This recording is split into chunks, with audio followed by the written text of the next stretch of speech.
तहरीके तहफ़्ज़े आईन पाकिस्तान के बैनर तले तहरीक इंसाफ, JUI और दीगर जमातों का यौम सोग और यौम सयाह। आपने कहाँ एहतजाज किया? सहाफ़ी का सवाल, अचकज़ई का खामोश रहने का इशारा। तहरीक इंसाफ के कारकुनान को घरों में रहने और मगरिब के बाद मशल बरदार रैलियां निकालने की हिदायत। पहली दफ़ा देखा है कि पहिया जाम ही जैम हो गया। अता तारड़। PTI के ज़ेर हिरासत कायद तक रसाई का मामला मुतल्लिका हुक्काम को भिजवा दिया सुप्रीम कोर्ट। एलामिया की आखिरी 3 लाइन से बहुत कुछ हासिल किया जा सकता है। सलमान अकरम राजा। इंटरनेशनल क्रिकेट काउंसिल के दोहरे मयार और भारत नवाज रवैये के खिलाफ पाकिस्तान चट्टान बन गया। BCB के सदर के बाद ICC के डिप्टी चेयरमैन भी लाहौर पहुंच गए। तहरीके तहफ़्ज़े आईन पाकिस्तान के बैनर तले तहरीक इंसाफ, JUI और दीगर जमातें आज यौम सयाह और यौम सोग मना रही हैं, जिसका मकसद इलेक्शन 2024 में मुबैना धांधली और दहशतगर्दी के हालिया वाक़यात के खिलाफ अवाम की तवज्जो मबजूल करवाना है। अपोजिशन लीडर महमूद खान अचकज़ई, जिन्होंने मौलाना फजल रहमान को भी आज के पहिया जाम और शटर डाउन में अपने साथ चलने पर कायल कर लिया था, गुज़श्ता रोज उन्होंने वज़ीर-ए-आज़म को भी दावत दी कि वो भी उनके साथ शरीक हों। लेकिन आज लाहौर में आसमा जहांगीर कॉन्फ्रेंस के मौका पर जब उनसे सहाफ़ी ने सवाल किया कि आज के एहतजाज में उन्होंने शिरकत नहीं की, तो महमूद खान अचकज़ई ने मुंह पर उंगली रखकर खामोश रहने का मशवरा दिया। एहतजाज था और आप एहतजाज में शामिल नहीं हुए? PTI का एहतजाज था और आप एहतजाज में शामिल नहीं हुए? PTI का एहतजाज के हवाले से तहरीक इंसाफ के सेक्रेटरी जनरल शेख वकास अकरम ने वीडियो पैगाम जारी किया, जिसके मुताबिक कारकुनान को घरों में रहने और नमाज मगरिब के बाद मशल बरदार पुरअमन रैलियां निकालने की हिदायत की गई थी।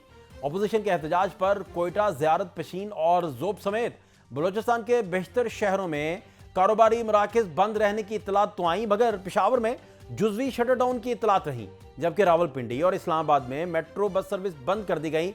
वज़ीर इत्तलात अता तारड़ ने अपोजिशन की दी गई कॉल से मुताल्लिक एक्स पर लिखा है कि पहली दफ़ा देखा कि पहिया जाम ही जाम हो गया। एतवार भी और गहमा गहमी भी, लोगों ने नफरत, इंतशार और तकसीम की सियासत को रद्द कर दिया। बानी PTI से मुलाकात की बात करें तो इस मामले पर पार्टी ने 30 जनवरी और 6 फरवरी को सुप्रीम कोर्ट से रजू किया था, जिसके बारे में अदालत उज़्मा ने गुज़श्ता रोज एलामिया जारी किया है। एलामिया में कहा गया है कि PTI ने ज़ेरे हिरासत कायद तक रसाई का मामला उठाया, जो मुतल्लिका हुकाम को भिजवाया है। एलामिया के मुताबिक मुतासरा फरीक से राबते का बाकायदा तरीक़ेकार तय है। सुप्रीम कोर्ट ने आइंदा ऐसे मामला के लिए SOPs जारी कर दी हैं, जिसमें इदारा जाती वकार के तहफ़्फ़ुज़ पर जोर दिया गया है। इसके अलावा अदालती अमूर और दीगर साइलिन के हकूक़ के तहफ़्फ़ुज़ की हिदायत की गई है। सुप्रीम कोर्ट के एलामिया को PTI के सेक्रेटरी जनरल सलमान अकरम राजा ने खुशाइंद करार देते हुए कहा है कि आखिरी 3 लाइन से बहुत कुछ हासिल किया जा सकता है। देखिए, ये जो आज बात आई है, ये मैं समझता हूँ खुशाइंद है। ये आखिरी जो लाइनें हैं, मैं समझता हूँ इनके जरिए बहुत कुछ हासिल किया जा सकता है। बहुत कुछ होना बाकी। ये कैदी तक रसाई की बात हो रही है। मुकदमात जिनमें खान साहब को डिफेंडेंट बनाया गया है या रिस्पोंडेंट बनाया गया है, उनके हवाले से हमने दरखास्तें दी हुई हैं कि कैसे ये मुकदमे चल सकते हैं जब तक खान साहब की वकला से मुलाकात ना हो। तो ये मुलाकात कराना जरूरी होगा। अपोजिशन के आज के एहतजाज के बाद बानी से मुलाकातें शुरू होने का कितना इम्कान है? इसके अलावा मिफ्ता इस्माइल जो कह रहे हैं कि शहबाज शरीफ अगले साल तक वज़ीर-ए-आज़म नहीं रहेंगे, क्या कोई इन हाउस तब्दीली आ रही है या मुल्क अर्ली इलेक्शन की तरफ बढ़ रहा है? प्रोग्राम में आगे बढ़ते हैं। ICC के डिप्टी चेयरमैन इमरान ख्वाजा लाहौर पहुंच गए, जो चेयरमैन PCB मोहसिन नकवी से पाकिस्तान को इतवार 15 फरवरी के बाइकआउट के फैसले पर नजरसानी करने की दरखास्त भी करेंगे। इससे पहले भारतीय मीडिया यह दावा कर रहा था कि T20 वर्ल्ड कप में भारत के खिलाफ मैच न खेलने के मामले पर PCB ने ICC से राब्ता किया है। हालांकि हकीकत इसके बरक्स है। पाकिस्तान की जानिब से इंडिया के खिलाफ मैच के बाइकआउट के फैसले के बाद ICC ने पाकिस्तान को खत लिखा था, जिसका जवाब PCB ने दिया। ज़राए का कहना है कि PCB ने ICC के राब्ते करने के बाद ही जवाब दिया और ये ICC ही बताएगा कि PCB ने खत से मुतल्लिक क्या जवाब दिया।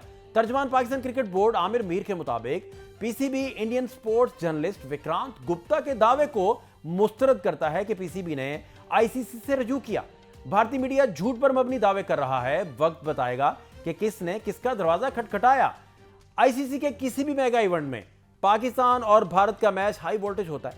एक खबर के मुताबिक T20 वर्ल्ड कप के ग्रुप मैच में अगर पाकिस्तान और भारत का मैच नहीं होता तो इससे ICC की आमदन में 60% से ज्यादा कमी हो सकती है। क्रिकेट काउंसिल के सालाना आमदनी तकरीबन $408 मिलियन है, जिसका 65% हिस्सा सिर्फ T20 वर्ल्ड कप से हासिल होता है। वर्ल्ड कप आईसीसी की 4 साल की रेवेन्यू साइकिल में 32.5% बनती है। अगर इवेंट का सबसे बड़ा मैच नहीं हुआ तो पूरे इवेंट की कमर्शियल वैल्यू को सख्त धक्का लगेगा, जबकि रेवेन्यू मॉडल के तहत भारत को ज्यादा और पाकिस्तान को कम माली नुकसान होगा।